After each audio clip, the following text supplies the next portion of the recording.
Tonight, emergency talks are underway between the Scottish Government and unions over the bin strikes. As the rubbish mounds grow in Edinburgh, walkouts spread to 13 other council areas. These individuals here behind us are getting offered £1,000 a year when their heating bills have been up £3,000, and it's just an unfair distribution of the offer. Also making the headlines, tributes are paid to the cycling champion Rob Wardell, who died in his sleep, aged 37. 6 months after the Russian invasion of Ukraine, we speak to some of those who've made Scotland their new home. And in sport, Rangers get set to face PSV Eindhoven for a place in the group stage of the Champions League. I'm Kellyanne Woodland in Edinburgh. And I'm John Mackay in Glasgow. This is the STV News at 6.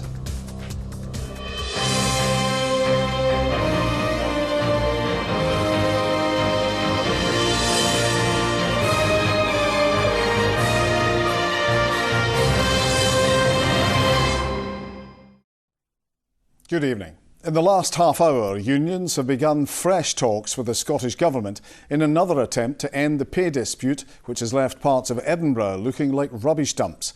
Today, strikes began in 13 more council areas. Unions are warning of a winter of discontent, with industrial action spreading to other sectors unless a deal can be reached. The Scottish Government says it's already come up with extra cash, and it's now up to local authorities and unions to reach an agreement. Our political correspondent Ewan Petrie reports. In depots around the country, bin lorries sit empty and could remain parked up for days. Strike action that began in Edinburgh has now spread. Unions have rejected a revised offer of a 5% pay rise from COSLA, the body representing councils. These individuals here behind us are getting offered £1,000 a year when their heating bills have been up £3,000, and it's just an unfair distribution of the offer. So what would be acceptable to you? Well, what would be acceptable for the Scottish Government to look at what the Westminster Government are offering their local government workers, which is £1,925 flat rate for everyone. Today, the industrial action spread from Edinburgh to 13 other council areas across Scotland. More collections are due to be halted from Friday. In Edinburgh, the rubbish continues to pile up. Cleansing staff here have been on strike for almost a week. The Scottish Government had an increase of over £4 billion, and we're not sure where that's yet went. A few weeks ago there was no extra money, then a week or so later John Swinney found £140 million. We're asking them to find the remainder to make up to the 5% and to provide flexibility for councils to use the finances that they've got more flexibly. You're going around the circles, nothing's happening. The dispute now affects Scotland's 4 biggest cities, with councils led by both Labour and the SNP. So I've been arguing for weeks for a credible offer to be tabled through the COSLA discussions, and unfortunately it's taken a lot longer than any of us had anticipated. And I think it goes to the point about not only listening but me making those representations within the COSLA body. I'm only one voice, it's a national agreement. The Scottish Government argues it has a finite budget and has already put forward £140 million to help fund the latest offer. I think it's really important that those who can negotiate a deal, and that's between the employers, local authorities and trade unions. Unions are warning of months of disruption ahead. They are planning a walkout next month that would close schools, early years centres and nurseries. Well, Ewan is at St Andrew's House, where that meeting is happening now. So, Ewan, what can we expect from these talks?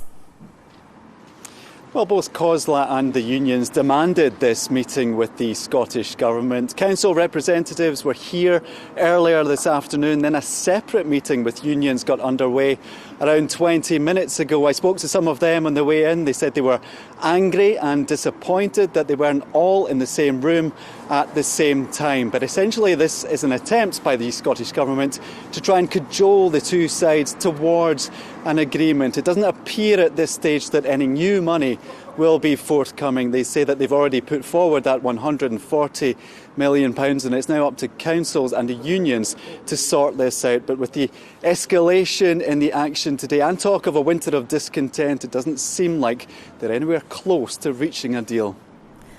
All right, Ewan, with the latest. Thanks very much. Well, as wage demands on the public purse grow, the latest figures show the black hole in Scotland's finances is shrinking, but at almost £24 billion last year. That's about 12% of economic output and double the UK average rate. The annual Government Expenditure and Review Scotland report shows the deficit in Scotland is falling faster than in the UK as a whole, boosted by rising North Sea oil and gas revenues. It comes as the Chancellor visits Scotland to highlight the UK government's support for the cost of living crisis. He's been to a wind farm in West Lothian, and our political editor Colin Mackay is there. Colin, let's start with these GERS figures. What do they mean?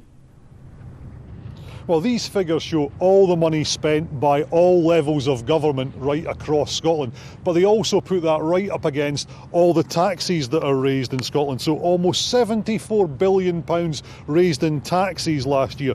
And expenditure fell a little bit from a record high to £97.5 billion. Now, if you subtract one from the other, that's where that £24 billion black hole figure comes from. Now, that's down as well from a record high the previous year of almost £36 billion, but that was in the midst of peak COVID spending. The Conservatives say that if you look at the higher public spending in Scotland alongside the lower revenues than the rest of the UK put together, then that gives you a union dividend of £2,184 per person. But John Swinney points out that oil and gas revenues have increased by about £3.5 billion last year. He says they could increase by about £13 billion this year. And he says across the board, the economy is improving. The component part of the United Kingdom runs a deficit. That's a fact of life. But yours is bigger. That's the fact of life in the whole of the United Kingdom. But yours is bigger. And that varies across the United Kingdom. And what we have but the prospect, 6% across the UK is 12% in Scotland. What we have the prospect of doing in Scotland is having access to the powers and the responsibilities that come with being a normal independent country to deliver a stronger economic future. And these figures demonstrate that the public finances of Scotland, even in these difficult conditions, are improving in the aftermath of COVID. John Swinney is keen to point out that this is the position in Scotland as part of the UK during the last financial year, and he says it could be different, could make different choices if Scotland was independent, but the UK government argues that it shows that Scotland's getting a good deal. Now, the Chancellor Nadim Zahawi was making that point on his visit to Scotland today, quite possibly his first and last as Chancellor, since the new Conservative leader and Prime Minister will appoint a new cabinet next month. The biggest challenge facing that new Prime Minister and their new Chancellor will be tackling the cost of living crisis and working out how to help families and small businesses cope with it. Targeting is important, and of course delivering the 37 billion, we're midway through that now, and then more help in December and January, that we're working up options so that the incoming Prime Minister can hit the ground running on the 5th of September. So is the price cap freeze one of those options you're looking at? So the CEO of Scottish Power, as I said to you, pitched this idea. My issue with it is it would help wealthier households and, of course, do nothing around the consumption challenge that we've got as well, where if you try and spread the help to every household, you're not targeting those who really need it. So he's not ruling out freezing the energy price cap, but he doesn't sound terribly keen on that either. But right now the UK government seems to be in limbo. They can't really do anything until the new Prime Minister is in place. And that new energy price cap is due to be set on Friday. So urgent action is needed now. Colin on West Lothian, thank you. Now, as the cost of living crisis continues to squeeze incomes, tenants in private rented accommodation say they fear they're being priced out of their homes as rents across Scotland soar. The average rent is now on course to exceed £1,000 for the first time. There are calls for an emergency rent freeze to help people who are already struggling to make ends meet. Kevin Scott reports. Barbara Welsh fears she may have to leave her rented flat in the West End of Glasgow. She works nearby at the university, but her landlord has hiked the rent on her two-bed flat by £200 a month. That's a rise of 28%. It's pretty much half of my take-home pay, which is significant, and it is putting a lot more pressure, especially with other rising costs like fuel bills. So it is putting a lot of pressure, and it is making me very anxious. Rents in Scotland rose almost 10% in the second quarter of 2022 to an average of £970. They were up by more than 15% in Edinburgh and 13% in Glasgow. Property experts say the average cost of renting will soon pass the £1,000 mark for the first time. Scotland's tenants' union say it's time for emergency measures. All business involves risk, right? That's like a basic component of any business. And you cannot in any way expect that your tenants can foot the kind of costs of a cost of living crisis. It's not okay to pass on those costs to tenants. Landlords can legally increase rent once a year as long as they give 3 months' notice, but there is no cap on the new amount they can charge. But if we had more supply, we wouldn't have the increases in rents that we're seeing just now. So let's deal with the problem, which is providing more housing for people who really need it, and that in itself will sort out the rent hikes. Lettings agents say the property market is red hot, with some flats receiving more than 1,000 viewing requests. The Scottish Government is consulting on a new deal for tenants, saying it will give them stronger rights and greater protections.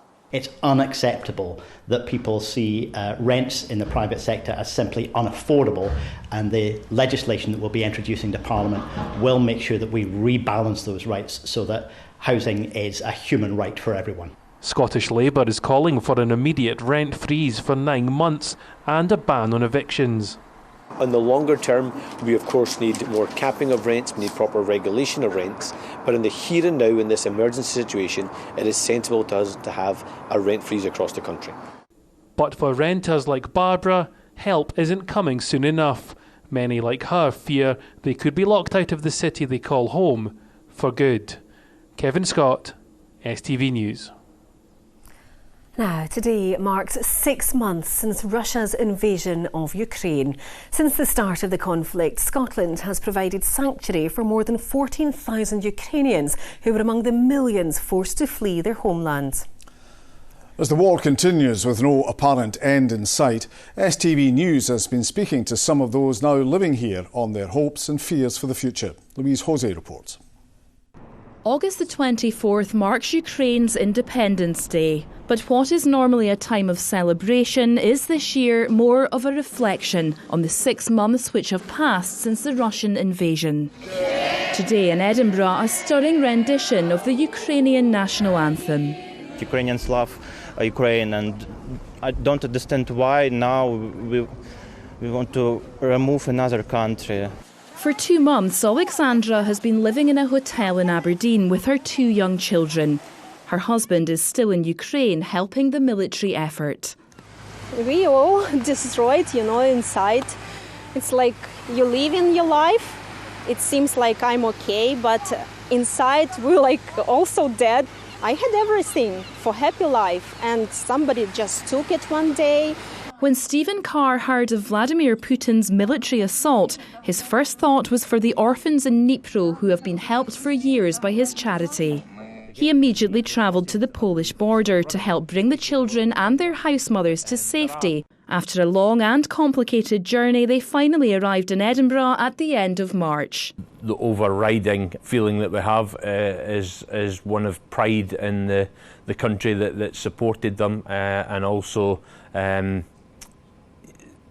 the children are safe. The invasion has led to more than 6.6 million people leaving Ukraine. More than 14,000 have come to Scotland, including through the Scottish Government's super sponsor scheme, which is currently paused. There has been some criticism of the number of Ukrainians who remain in hotels here.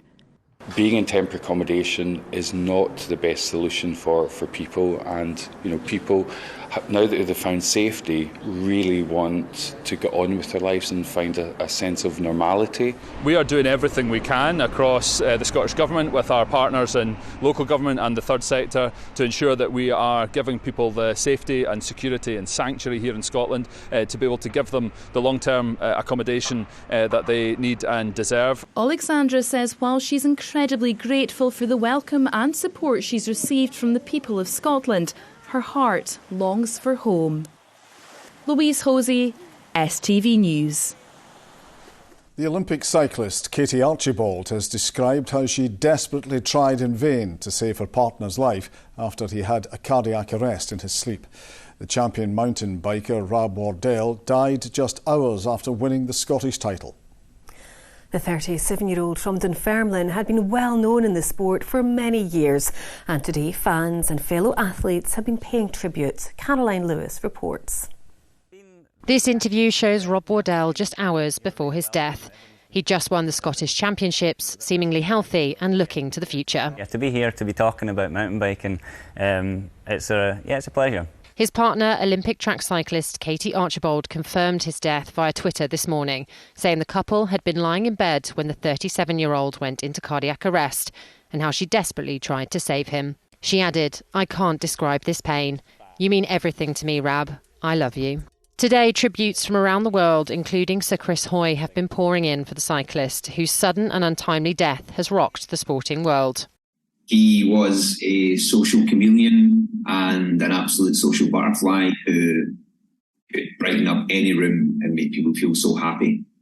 Just with his infectious laugh and his happy-go-lucky, effortless ability to just spread happiness. And served as an inspiration to those who wanted to follow in his footsteps.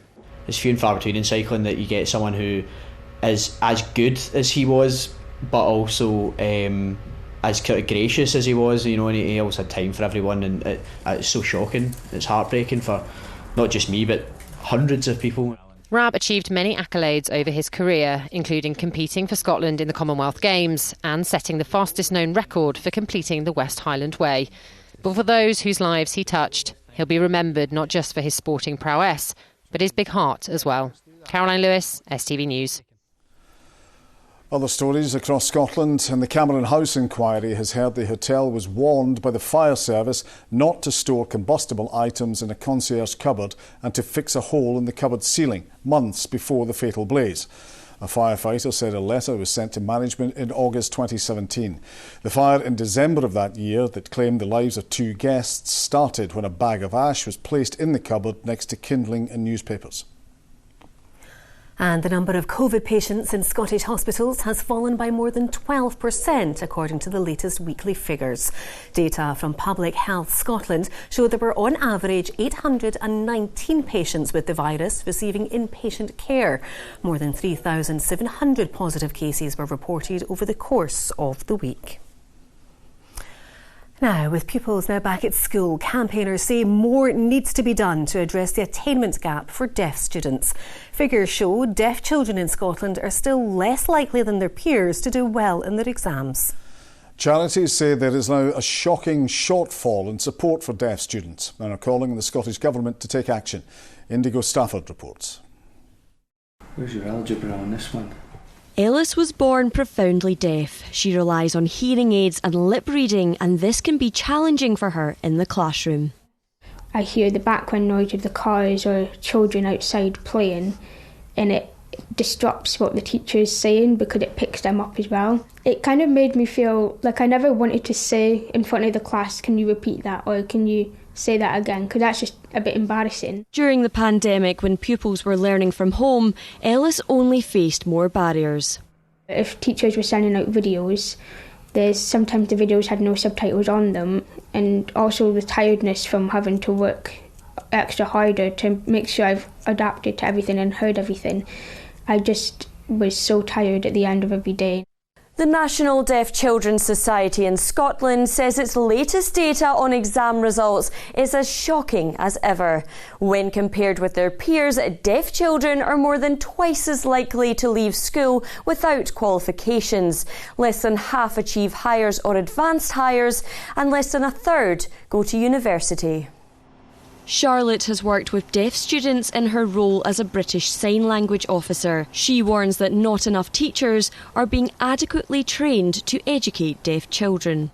The damage that I see you can be traced back to the teacher's course. So the qualification that you study as a teacher is designed for people who are hearing and not deaf to teach in mainstream. That course to become a qualified teacher needs to be more accessible for deaf people themselves. There needs to be more awareness of deaf children's needs. Teachers have to understand what adjustments should be put in place to make learning more accessible.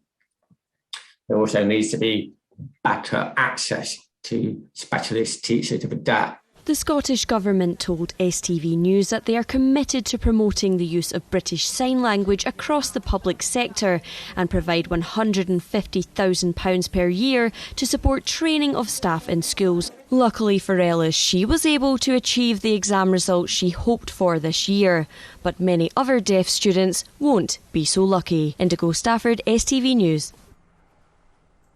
School kids in Stirling have run out of room to park their bikes and scooters at the school gates. Riverside primary pupils have been ditching the car and school bus in favour of actively travelling to their lessons. Now there are plans to add new racks to cope with the rising demand, as Vanessa Taff reports.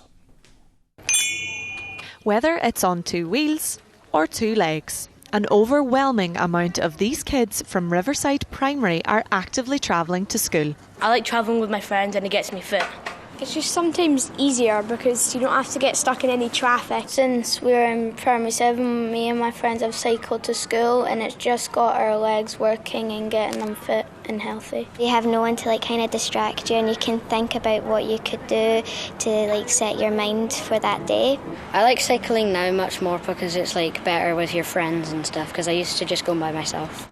There's been such a surge in bike and scooter travel that they've run out of room. Families are looking for more active ways to travel for a variety of different reasons. So for instance, they want to reduce the amount of congestion around the school. Also more recently around about the cost of living concerns as well. I think families are looking to reduce their own spend, so they're maybe thinking about not spending money on fuel. Now, after fundraising and grant applications, there are plans to add 58 new bike racks.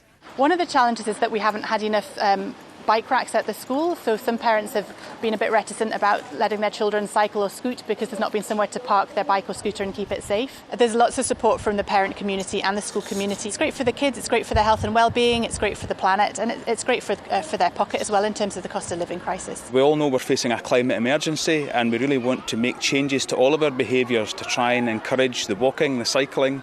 With almost 7 kilometres of new active travel infrastructure connecting the city, it's hoped it'll get more youngsters like these grabbing their bikes to get to school. Vanessa Taff, STV News, Stirling. And it's cycling that's made you lose all that weight, Rama. Certainly has, John. I'd highly recommend it, and it's better than eating a bag of chips every night. You think so? I know so.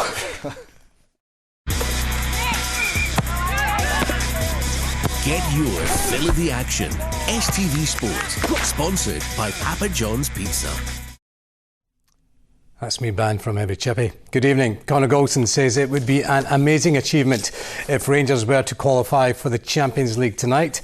The Ibrox side are in the Netherlands for the second leg of their playoff tie against PSV Eindhoven. The match is tied at 2-2 from the first leg. The stakes are high for Rangers, extremely high. It's a £40 million winner-takes-all match, with the Ibrox club and PSV Eindhoven vying for a golden ticket to the Champions League. I think the best tournament, club tournament in the world to be involved in, and that's for everyone, for the fans, for the club, for the team, the players, my staff, myself. It's something special. I've won it in Paris 2006. Nothing will make me even prouder to bring Champions League back to Ibrox. I never probably felt that I would play Champions League football. Obviously growing up, coming through where I did at Shrewsbury in League 2, would I have ever envisioned that I'd be able to play Champions League football? Probably not. You have dreams as a kid, and this is the pinnacle of club career, so if we can do it, and hopefully we can, then yeah, it would be an amazing achievement. With Alfredo Morelos dropped from the squad, Antonio Cholak will lead the attack for Rangers. The Croatian striker scored in the first leg at Ibrox. I think Antonio's done really well. You know, he's got a positive impact on the team with his performances, with everything he does on the pitch, of course with his goals, because, you know, we need goals to win games. So I'm very happy with the performances Antonio made for this team. For PSV, it was high jinks at training ahead of a high-intensity match. The Dutch side last qualified for the Champions League 4 seasons ago. They are aiming to make home advantage count. We experienced some special nights here where the team lifted us and supported us and got us through the game. And it's an extra push for us. The tie is finally poised at 2-2. Which of these managers will steer their club to the riches of the Champions League?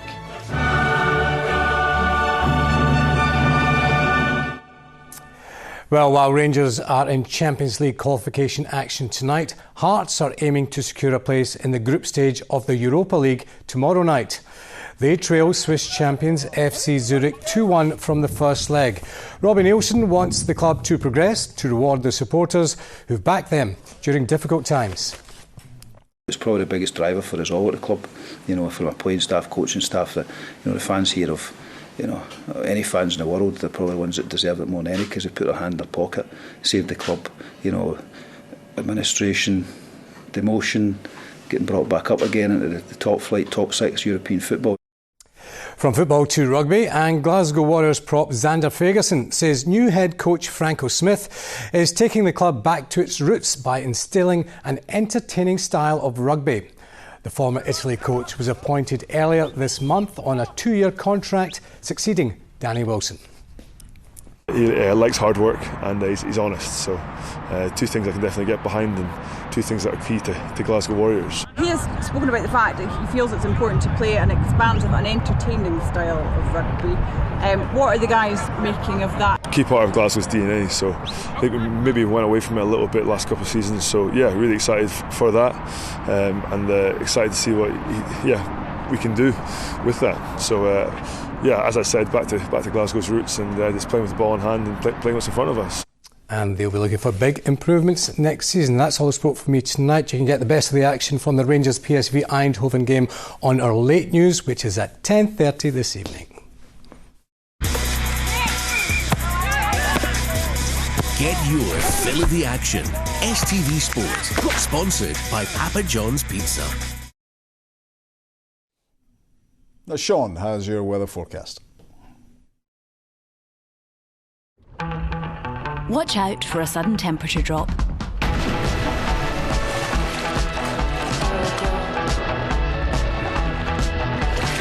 TUI Blue Hotels sponsor STV Weather.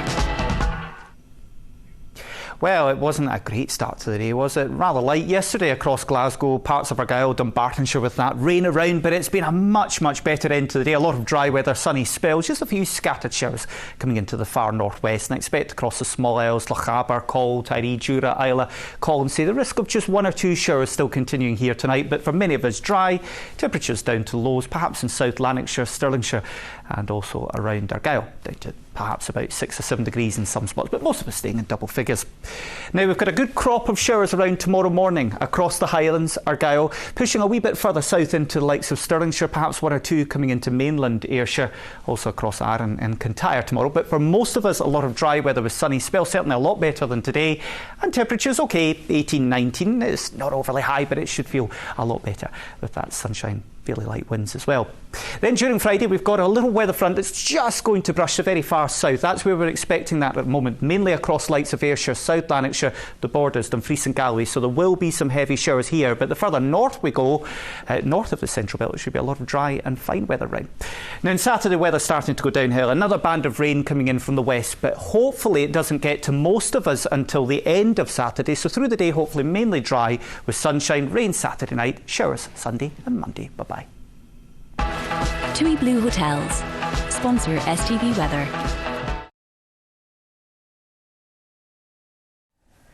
And that is all from us. Don't forget, Rona is back with Scotland Tonight just after the late news at 10:30.